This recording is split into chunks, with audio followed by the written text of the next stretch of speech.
Hello everyone, welcome to YDS competitive world. ఈరోజు మన వీడియోలో ఇండియన్ పాలిటీ ఎంసీక్యూస్ చాలా ముఖ్యమైన టాపిక్ అయిన ఫండమెంటల్ రైట్స్ మీద ఈ వీడియో అయితే చేయడం అయితే జరుగుతుందండి.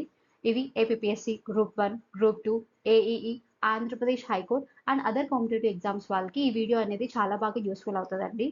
ఇంకా మన ఛానల్లో ఇంకా ముందు ముందు ఆంధ్రప్రదేశ్ హైకోర్ట్ సంబంధించి అన్ని టాపిక్స్ని కవర్ చేస్తూ వీడియో అయితే చేయడం జరుగుతుందండి.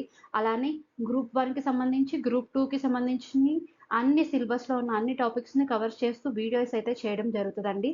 ప్లీజ్ మీరు కనుక మన ఛానల్ని ఫస్ట్ టైం చూస్తున్నట్లయితే ప్లీజ్ సబ్స్క్రైబ్ చేసుకోండి. అలానే మీ ఫ్రెండ్స్కి షేర్ చేయడం మర్చిపోకండి. అండ్ అలానే మనకి ఆంధ్రప్రదేశ్ హైకోర్ట్ మీద హైకోర్ట్ సిలబస్ మీద అన్ని టాపిక్స్ని కవర్ చేస్తూ వీడియోస్ అయితే చేయడం జరుగుతుందండి విత్ అప్డేటెడ్ వర్షన్స్తో. ప్లీజ్ లైక్ చేయండి, షేర్ చేయండి, సబ్స్క్రైబ్ చేయండి. అండ్ మీకు కనుక ఈ వీడియో నిజంగా యూస్ఫుల్ అనిపిస్తే ప్లీజ్ లైక్ చేయండి, మీ ఫ్రెండ్స్కి షేర్ చేయండి అండ్ సబ్స్క్రైబ్ చేసుకోవడం మర్చిపోకండి. Without any delay, let's get into the video. Which of the following fundamental rights are not available to foreigners in India? కింది ప్రాథమిక హక్కులలో ఏవి భారతదేశంలో విదేశీయులకు అందుబాటులో లేవు? 1. రైట్ అగైనెస్ట్ డిస్క్రిమినేషన్, ఆర్టికల్ 15, వివక్షకు వ్యతిరేకంగా హక్కు. 2. Freedom of speech and expression, article 19, walk స్వాతంత్రం మరియు భావ ప్రకటన స్వేచ్ఛ. 3. Right to protection in respect of conviction, article 20, శిక్షకు సంబంధించి రక్షణ పొందే హక్కు. 4. Right to life and personal Liberty, article 21, జీవించే హక్కు మరియు వ్యక్తిగత స్వేచ్ఛ.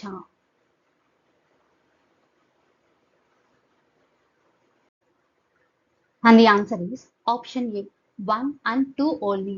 Right against discrimination, article 15, freedom of speech and expression, article 19. Article 15, 16, 19, 29 and 30 ద్వారా హామీ ఇవ్వబడిన ప్రాథమిక హక్కులు భారతదేశ పౌరులకు మాత్రమే అందుబాటులో ఉంటాయి, విదేశీయులకు కాదు. అందువలన విదేశీయులు వివక్షకు వ్యతిరేకంగా రక్షణ లేదా వాక్ స్వాతంత్రాన్ని కోరలేరు. అయితే నేర నిర్ధారణకు సంబంధించి రక్షణ మరియు జీవితం, వారి వ్యక్తిగత స్వేచ్ఛకు రక్షణ వంటి హక్కులు పౌరులు లేదా విదేశీయులు అనే తేడా లేకుండా అందరికీ అందుబాటులో ఉంటాయి. అందువలన ఆప్షన్ ఏ విదేశీయులకు నిరాకరించబడిన హక్కులను సరిగ్గా గుర్తిస్తుంది. Consider the following statements. కింది ప్రకటనను పరిగణించండి. 1. Article 35 includes in part 4 of the constitution. Article 35 రాజ్యాంగంలోని 4వ భాగంలో చేర్చబడింది. 2. It empowers state legislatures to create special laws for Jammu and Kashmir. ఇది జమ్మూ మరియు కాశ్మీర్ కోసం ప్రత్యేక చట్టాలను రూపొందించడానికి రాష్ట్ర శాసనసభకు అధికారం ఇస్తుంది. 3. It passed Parliament with the power to make laws for enforcing fundamental rights. ప్రాథమిక హక్కులను అమలు చేయడానికి చట్టాలను చేసే అధికారాన్ని ఇది పార్లమెంటుకు కల్పిస్తుంది.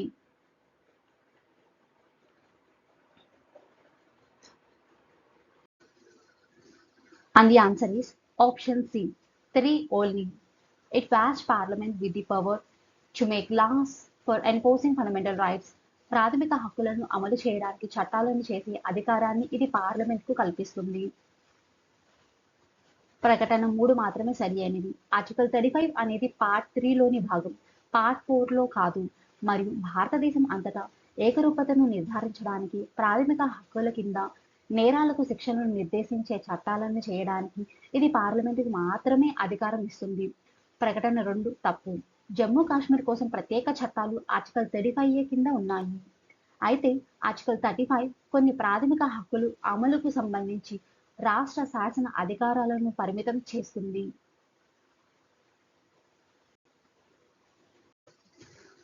Match the below writs with their correct constitutional purpose. కింది writలను వాటి సరియైన రాజ్యాంగ ప్రయోజనంతో జతపరచండి. 1. habeas corpus. B. to prevent unlawful detention, చట్టవిరుద్ధమైన నిర్బంధాన్ని నివారించడానికి. 2. mandamus.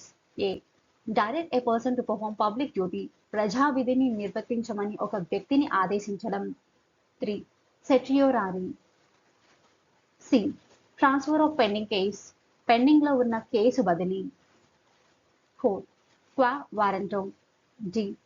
To enquire into illegal occupation of office. కార్యాలయాన్ని ఆక్రమంగా ఆక్రమించడంపై విచారణ జరపడానికి.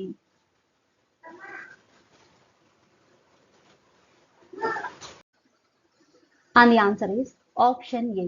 1B, 2A, 3C, 4D. Habeas corpus. Direct a person to perform public duty. ప్రజా విధిని నిర్వర్తించమని ఒక వ్యక్తిని ఆదేశించడం. Mandamus. To prevent unlawful detention. చట్టవిరుద్ధమైన నిర్బంధాన్ని నివారించడానికి. Certiorari. Transfer of pending case. Pending లో ఉన్న కేసు బదిలీ. Qua warranto. To enquire into illegal occupation of office. కార్యాలయాన్ని ఆక్రమంగా ఆక్రమించడంపై విచారణ జరపడానికి. Option A is the correct answer.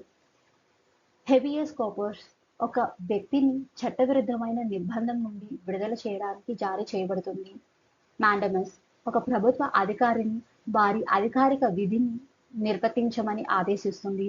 సెట్రియోరారీ ఒక ఉన్నత న్యాయస్థానం ద్వారా ఒక ఉత్తర్వును రద్దు చేయడానికి లేదా ఒక కేసును దిగువ న్యాయస్థానం నుండి బదిలీ చేయడానికి జారీ చేయబడుతుంది. క్వా వారెంటో ఒక ప్రభుత్వ పదవికి ఒక వ్యక్తి యొక్క దావా యొక్క చట్టబద్ధతను తనిఖీలు చేస్తుంది. Under which article of the Indian Constitution is the right to equality guaranteed? భారత రాజ్యాంగంలోని ఏ అధికరణం కింద సమానత్వ హక్కుకు హామీ ఇవ్వబడుతుంది? And the answer is option A. Article 14 to Article 18 is the correct answer. భారత రాజ్యాంగంలోని 14 నుండి 18 అధికరణల కింద సమానత్వ హక్కులకు హామీ ఇవ్వబడుతుంది. ఈ అధికరణ చట్టం ముందు సమానత్వం, వివక్ష నిషేధం, ప్రభుత్వ ఉద్యోగాలలో సమాన అవకాశాలు, అంటరానితనం నిర్మూలన మరియు బిరుదుల రద్దులను కలిగి ఉన్నాయి. Option B. Article 19 to article 22 స్వేచ్ఛ హక్కును సూచిస్తుంది. Option C. Article 12 to article 13 ప్రాథమిక హక్కులను విరుద్ధంగా ఉన్న రాజ్యం మరియు చట్టాలను నిర్వచిస్తుంది. Option D. Article 21 to article 23 స్వేచ్ఛ మరియు దోపిడీ హక్కులను కలిగి ఉంటుంది.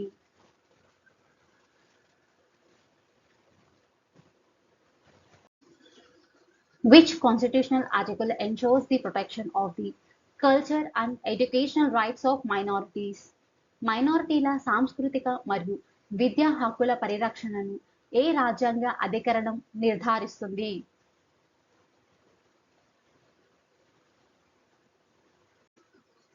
And the answer is option A. Article 29 మైనారిటీల సాంస్కృతిక మరియు విద్యా హక్కుల పరిరక్షణను ఆర్టికల్ 29 అధికరణం నిర్ధారిస్తుంది.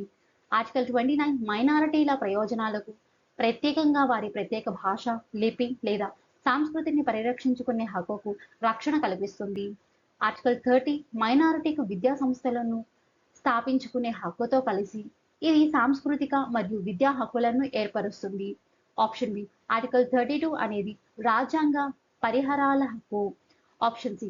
ఆర్టికల్ 15 వివక్షను నిషేధిస్తుంది. Option D. ఆర్టికల్ 25 మత స్వేచ్ఛకు సంబంధించినది. Which article of the Constitution abolishes untouchability? రాజ్యాంగంలోని ఏ అధికరణ అంటరానితనాన్ని రద్దు చేస్తుంది? And the answer is option B. Article 17. Article 17 of the Constitution abolishes untouchability. రాజ్యాంగంలోని 17వ ప్రాకరణం అంటరానితనంను స్పష్టంగా రద్దు చేస్తుంది మరియు దానిని ఏ రూపంలోనైనా ఆచరించడాన్ని నిషేధిస్తుంది. అంటరానితనం వల్ల కలిగే ఏదైనా అసక్తతను అమలు చేయడం చట్టరీత్యా శిక్షార్హమైన నేరమని ఇది ప్రకటిస్తుంది. ఈ నిబంధనను అమలు చేయడానికి పార్లమెంట్ పౌర హక్కుల పరిరక్షణ చట్టం 1955ను రూపొందింది. ఇది ప్రైవేట్ వ్యక్తులకు కూడా వర్తించే ఒక సంపూర్ణ హక్కు.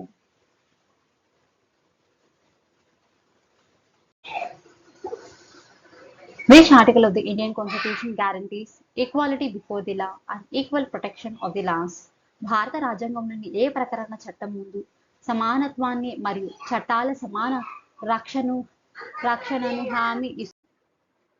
And the answer is option A. Article 14.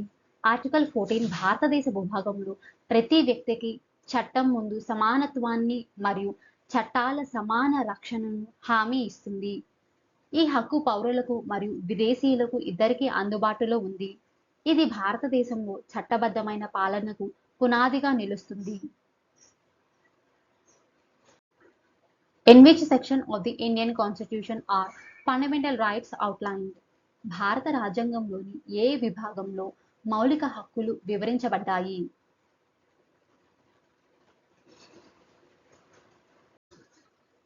And the answer is option C, part 3. భారత రాజ్యాంగంలోని 3వ భాగంలో మౌలిక హక్కులు వివరించబడ్డాయి. ప్రాథమిక హక్కులు భారత రాజ్యాంగంలోని 3వ భాగంలో అంటే 12 నుండి 35 అధికరణలో పొందపరచబడ్డాయి.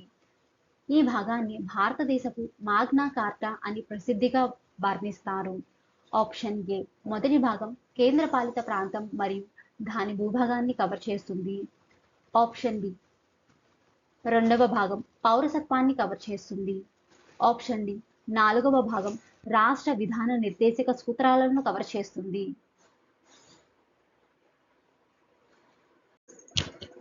Identify the following constitution attributes with their respective democratic values. కింది రాజ్యాంగ లక్షణాలను వాటి సంబంధిత ప్రజాస్వామ్య విలువలతో గుర్తించండి. ఏ ఫండమెంటల్ డ్యూటీస్ ప్రాథమిక విధులు. 3 రికగ్నైజేషన్ ఆఫ్ సిటిజన్స్ రెస్పాన్సిబిలిటీస్ పౌరుల బాధ్యతల గుర్తింపు. బి ఈక్వల్ ఓటింగ్ రైట్స్ సమాన ఓటు హక్కులు. 4 ప్రిన్సిపల్ ఆఫ్ యూనివర్సల్ ఫ్రాంచైజ్ సార్వత్రిక ఓటు హక్కు సూత్రం. C local self government provisions స్థానిక స్వపరిపాలన నిబంధనలు. 1 గ్రాస్ రూట్స్ డెమోక్రసీ క్షేత్రీయ స్థాయి ప్రజాస్వామ్యం. డి రిలీజియస్ ఫ్రీడమ్ అష్యూరెన్స్ మత స్వేచ్ఛ హామీ. 2 రెస్పెక్ట్ ఫర్ ఇండివిజువల్ కన్సైన్స్ వ్యక్తిగత మనస్సాక్షికి గౌరవం.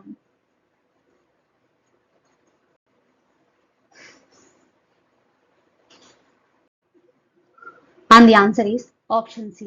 A3, B4, C1, D2 is the correct answer. Fundamental duties, recognition of citizens' responsibility. B. Equal voting rights, principle of universal franchise. C. Local self-government provisions. Grassroots democracy, religious freedom assurance, respect for individual conscience. Which Constitution Amendment Act made the right to education a fundamental right in India? భారతదేశంలో విద్యా హక్కును ప్రాథమిక హక్కుగా మార్చిన రాజ్యాంగ సవరణ చట్టం ఏది? And the answer is option C. 86th Amendment Act 2002. 86వ సవరణ చట్టం 2002. భారతదేశంలో విద్యా హక్కును ప్రాథమిక హక్కుగా మార్చిన రాజ్యాంగ సవరణ చట్టం 86వ సవరణ చట్టం. 86వ రాజ్యాంగ సవరణ చట్టం 2002 ఆర్టికల్ 21A చేర్చింది. దీని ద్వారా 6 నుండి 14 సంవత్సరాల వయసు గల పిల్లలకు విద్యా హక్కులను ప్రాథమిక హక్కుగా చేసింది. అటువంటి పిల్లలందరికీ ప్రభుత్వం ఉచిత మరియు నిర్బంధ విద్యను అందించాలని ఇది పేర్కొంటుంది. ఈ సవరణ తల్లిదండ్రులు తమ పిల్లలకు విద్యావకాశాలను కల్పించాలనే ప్రాథమిక విధిని కూడా జోడించింది.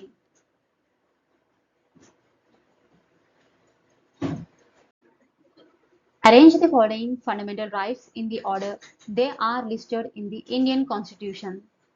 కింది ప్రాథమిక హక్కులను భారత రాజ్యాంగంలో పేర్కొన్న క్రమంలో అమర్చండి.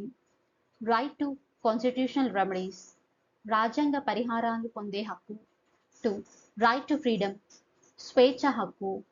3 రైట్ అగెనిస్ట్ ఎక్స్‌ప్లాయిటేషన్ దోపిడీకి వ్యతిరేకంగా హక్కు. 4 రైట్ టు ఈక్వాలిటీ సమానత్వ హక్కు.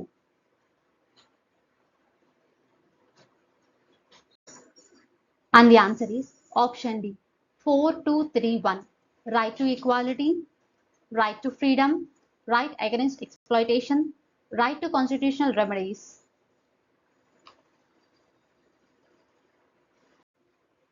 Which part of the Indian Constitution is known as the Magna Carta of India and guarantees fundamental rights to the citizens? భారత రాజ్యాంగంలోని ఏ భాగాన్ని భారతదేశపు మాగ్నా కార్టా అని పిలుస్తారు మరియు అది పౌరులకు ప్రాథమిక హక్కులకు హామీ ఇస్తుంది? And the answer is option C. Part 3. భారత రాజ్యాంగంలోని 3వ భాగాన్ని భారతదేశపు మాగ్నా కార్టా అని పిలుస్తారు మరియు అది పౌరులకు ప్రాథమిక హక్కులకు హామీ ఇస్తుంది.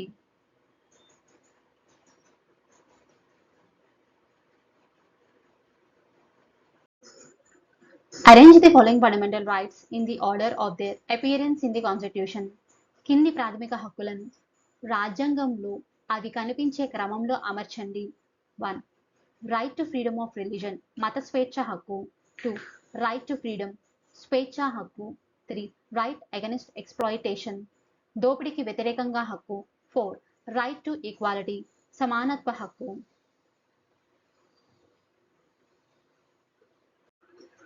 And the answer is option D, 4231. Right to equality, right to freedom, right against exploitation, right to freedom of religion. సమానత్వ హక్కు, స్వేచ్ఛ హక్కు, దోపిడీకి వ్యతిరేకంగా హక్కు, మత స్వేచ్ఛ హక్కు is the correct answer. Which of the following most accurately describe the legal character of the right to property under Article 300A? Article 300A కింద ఆస్తి హక్కు యొక్క చట్టపరమైన స్వభావాన్ని కింది వాటిలో ఏది అత్యంత ఖచ్చితంగా వివరిస్తుంది?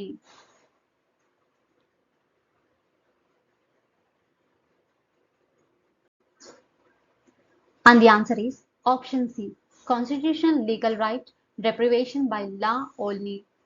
రాజ్యాంగ చట్టపరమైన హక్కు చట్టం ద్వారా మాత్రమే హరించడం. ఆస్తి హక్కు అనేది ఆర్టికల్ 300A కింద ఒక రాజ్యాంగ హక్కు, అంతేకాని ప్రాథమిక హక్కు కాదు. ఇది ఇలా చెబుతుంది: చట్టబద్ధమైన అధికారం ద్వారా తప్ప ఏ వ్యక్తి తన ఆస్తిని కోల్పోకూడదు. దీని అర్థం కార్యనిర్వాహక వర్గం చట్టపరమైన మద్దతు లేకుండా ఆస్తిని తీసుకోలేదు, కానీ శాసనసభ అలా చేయడానికి ఒక చట్టాన్ని ఆమోదించగలదు. దీనిని ఆర్టికల్ 32 ద్వారా అమలు చేయలేరు, కానీ ఆర్టికల్ 226 ద్వారా అమలు చేయవచ్చు. Which was removed from the list of fundamental rights? మౌలిక హక్కుల జాబితా నుండి దేనిని తొలగించారు? And the answer is option D, right to property, ఆస్తి హక్కు. మౌలిక హక్కుల జాబితా నుండి తొలగించినది ఆస్తి హక్కు. ఆస్తి హక్కు 1978 నాటి 44వ రాజ్యాంగ సవరణ చట్టం ద్వారా ప్రాథమిక హక్కుల జాబితా నుండి తొలగించబడింది.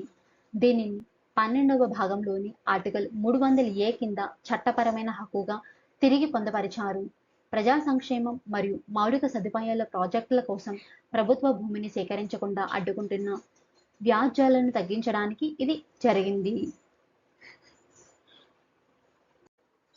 Doctrine of severability allows the dash part of a law to be retained. విభజనీయత సిద్ధాంతం చట్టంలోని డాష్ భాగాన్ని నిలుపుకోవడానికి అనుమతిస్తుంది. And the answer is option C, valid, చెల్లుబాటు అయ్యే.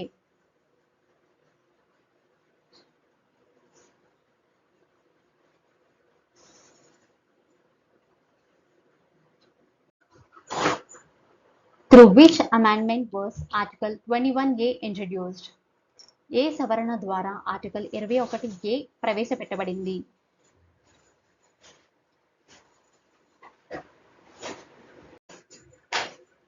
And the answer is option B, 86th amendment, 86వ సవరణ. 86వ సవరణ ద్వారా ఆర్టికల్ 21A ప్రవేశపెట్టబడింది. ఆర్టికల్ 21A 2002 నాటి 86వ రాజ్యాంగ సవరణ చట్టం ద్వారా ప్రవేశపెట్టబడింది. ఈ చారిత్రాత్మక సవరణ 6 నుండి 14 సంవత్సరాల వయసు గల పిల్లలందరికీ ప్రభుత్వం ఉచిత మరియు నిర్బంధ విద్యను అందించాలని ప్రకటించింది. ఇది భారతదేశంలోని ప్రాథమిక విద్యను సార్వత్రికం చేసే దిశగా ఒక ప్రధాన ముందడుగు.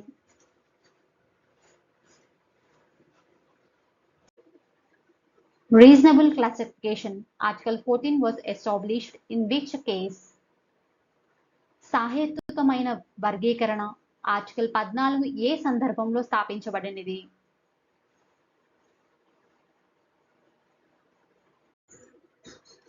And the answer is option B, State of WB V. Anwar Ali Sarkar.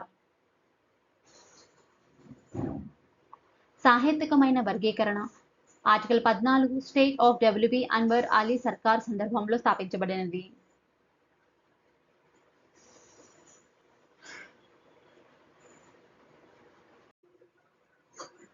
Which article is called the heart and soul of the constitution?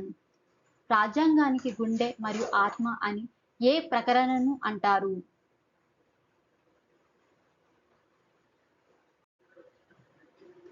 And the answer is option A, Article 32. Article 32 is called the heart and soul of the constitution. Article 32 రాజ్యాంగ హరిహరాల హక్కును doctor BR Ambedkar భారత రాజ్యాంగానికి గుండె మరియు ఆత్మ అని ప్రసిద్ధంగా అభివర్ణించారు. ఈ ఆర్టికల్ లేకుండా రాజ్యాంగం నిరర్థకం అవుతుందని, ఎందుకంటే ఇది పౌరులను రిట్ల కోసం నేరుగా సుప్రీంకోర్టును ఆశ్రయించడానికి అనుమతించడం ద్వారా ఇతర ప్రాథమిక హక్కులన్నిటినీ అమలు చేయడానికి ఒక యంత్రాంగాన్ని అందిస్తుందని ఆయన పేర్కొన్నారు.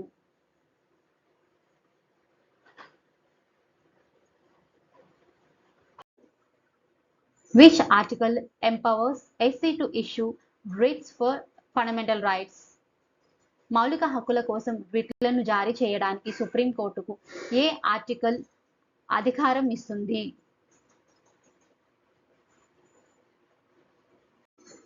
And the answer is option A, Article 32. Article 32 మౌలిక హక్కుల అమలు కోసం రిట్లను జారీ చేసే అధికారాన్ని సుప్రీంకోర్టుకు కల్పిస్తుంది. దీనికి విరుద్ధంగా ఆర్టికల్ 226 మౌలిక హక్కుల కోసం మరియు ఏ ఇతర ప్రయోజనం కోసమైనా రిట్లను జారీ చేసే అధికారాన్ని హైకోర్టులకు కల్పిస్తుంది. ఆర్టికల్ 32 కింద సుప్రీంకోర్టును ఆశ్రయించే హక్కు కూడా ఒక మౌలిక హక్కే.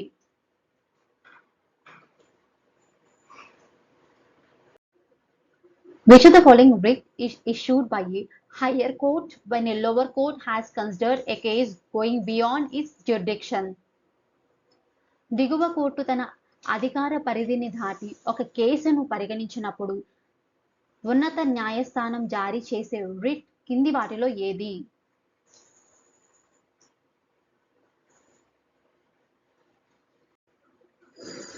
And the answer is option B, prohibition, నిషేధం. దిగువ కోర్టు తన అధికార పరిధిని దాటి ఒక కేసును పరిగణించినప్పుడు ఉన్నత న్యాయస్థానం జారీ చేసే writ prohibition. Which of the following article of Indian Constitution ensures the protection of minority interest? భారత రాజ్యాంగంలోని కింది అధికరణలలో ఏది మైనారిటీల ప్రయోజనాలకు రక్షణ కల్పిస్తుంది? And the answer is option D, Article 29. Article 29 మైనారిటీల ప్రయోజనాలకు రక్షణ కల్పిస్తుంది. ఇది భారతదేశంలో నివసిస్తున్న ప్రత్యేకమైన భాష, లిపి లేదా సంస్కృతిని కలిగి ఉన్న పౌరులలోని ఏ విభాగానికైనా దానిని పరిరక్షించుకునే హక్కును ప్రసాదిస్తుంది. ఇది సాంస్కృతిక మరియు విద్యా హక్కులలో ఒక భాగం. ఆప్షన్ ఏ, ఆర్టికల్ 28 పాఠశాలలో మత బోధనకు సంబంధించినది. ఆప్షన్ బి, ఆర్టికల్ 24 బాల కార్మిక వ్యవస్థను నిషేధిస్తుంది.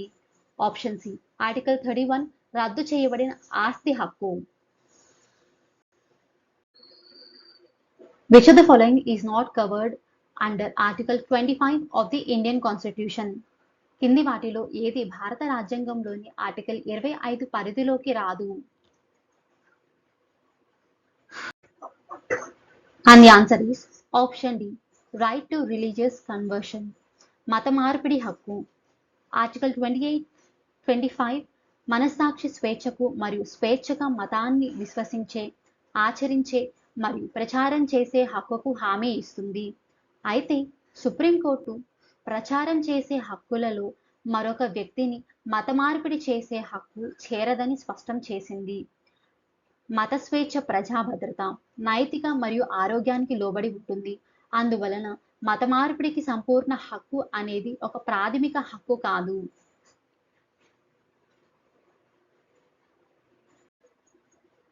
Which of the following article of the Indian Constitution is related with the right of minorities to establish and administer educational institutions. భారత రాజ్యాంగంలోని కింది వాటిల్లో ఏది అధికరణం మైనారిటీలకు విద్యా సంస్థలను స్థాపించే మరియు నిర్వహించే హక్కుకు సంబంధించినది? And the answer is option C, Article 13. Article 30 మతం లేదా భాష ఆధారంగా అయిన మైనారిటీలందరికీ తమకు నచ్చిన విద్యా సంస్థలను స్థాపించుకోవడానికి మరియు నిర్వహించుకోవడానికి హక్కును కల్పిస్తుంది. ఈ రక్షణ వారి ప్రత్యేక సంస్కృతిని మరియు విద్యను పరిరక్షించుకోవడానికి వీలు కల్పిస్తుంది. ఆప్షన్ ఏ, ఆర్టికల్ 28 ప్రభుత్వ నిధులతో నడిచే పాఠశాలలు మత బోధనను నిషేధిస్తుంది. ఆప్షన్ బి, ఆర్టికల్ 29 ప్రయోజనాలను పరిరక్షిస్తుంది, కానీ ఆర్టికల్ 30 ప్రత్యేకంగా సంస్థల స్థాపనకు సంబంధించినది. Which of the following statements is correct regarding the fundamental rights given in the Indian Constitution? భారత రాజ్యాంగంలో ఇవ్వబడిన ప్రాథమిక హక్కులకు సంబంధించి క్రింది ప్రకటనలు ఏది సరియైనది? 1. Article 30 is related with abolition of titles. Article 30 బిరుదుల రద్దుకు సంబంధించినది. Option 2. Article 22 is related with the prohibition of employment of children in factories, etc. Article 22 కర్మాగారాలు మొదలైన వాటిల్లో పిల్లలను పనిలో పెట్టుకోవడాన్ని నిషేధించడానికి సంబంధించినది.